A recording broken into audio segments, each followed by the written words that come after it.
Welcome to The Explainer. Today, we're diving into something truly fascinating.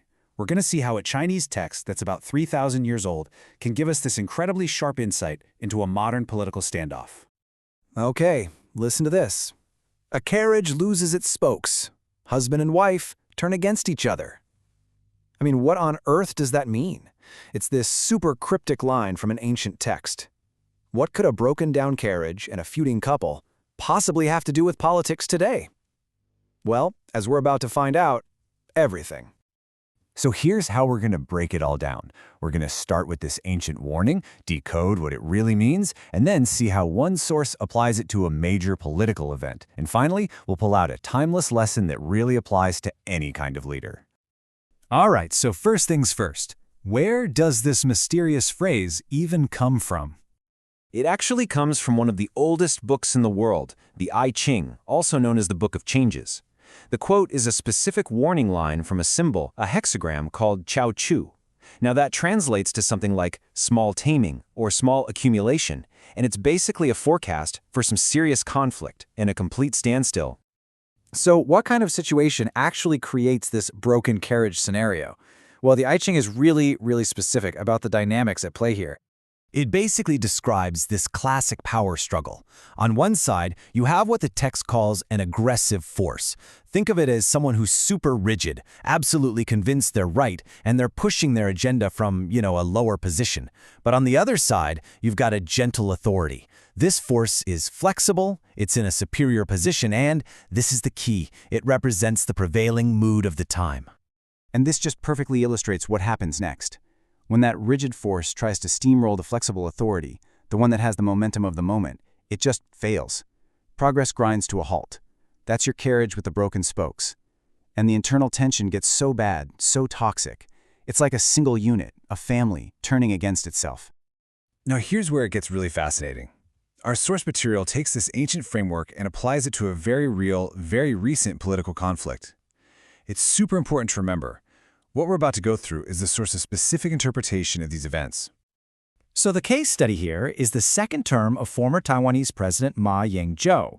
The source argues that his administration's really determined push for closer economic and political ties with mainland China created the exact conditions described in that broken carriage hexagram.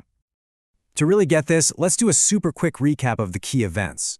So in March 2014, you had these massive protests called the Sunflower Movement. They actually occupied the legislature to block a trade deal. Then, in November 2015, President Ma has this historic meeting with Chinese President Xi Jinping. But by 2016, his party gets hit with a major defeat in the elections. Okay, and here is how the source maps the players onto the hexagram. President Ma's government is cast as that aggressive force, rigidly pushing its agenda, totally convinced it was creating this historic legacy. And the opposition party, along with a huge part of the public, is seen as the gentle authority. They embodied the prevailing democratic mood that was really resistant to this fast-paced change. But the wisdom of the I Ching goes even deeper than that.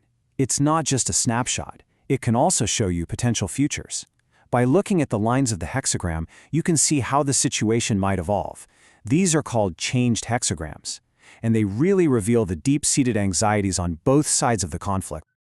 So the first potential outcome reveals the inner state of the whole conflict. It changes to a hexagram called Zhongfu, or inner truth.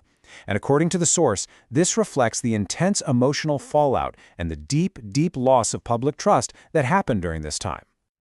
And just listen to the commentary for this outcome. It's so vivid. Making enemies, now drumming, now stopping, now weeping, now singing. The source suggests this perfectly captures that chaotic back and forth of the political struggle. The protests, the media wars, the moments of victory and defeat, and that highly emotional public response. Now the second potential outcome gives us the other side of the coin. It shows us the perspective of the opposition. The situation could also become a hexagram called Shaoguo, or small exceeding. This represents the fear that a small mistake is about to become a massive disaster. And its warning is just chilling. Do not go too far, guard against it. To follow may lead to harm. Ominous. This line, according to the source, just perfectly articulated the anxiety of those who oppose the president's policies. They were terrified that this small exceeding, this step in cross-strait relations, could lead to an irreversible, catastrophic outcome for Taiwan's democracy. So, after walking through this complex political situation using this ancient lens, what's the takeaway? What's the big lesson in restraint here for all of us today? You know, the wisdom of the broken carriage is absolutely timeless. It's a huge warning to any leader. It teaches us to heed the prevailing mood, to not be so rigid. Because pushing too hard, too fast, against the current doesn't get you where you want to go any faster. It just breaks the spokes and leaves everyone stranded. The real lesson is that progress isn't just about force. It's about making sure everyone is actually still in the carriage with you for the ride.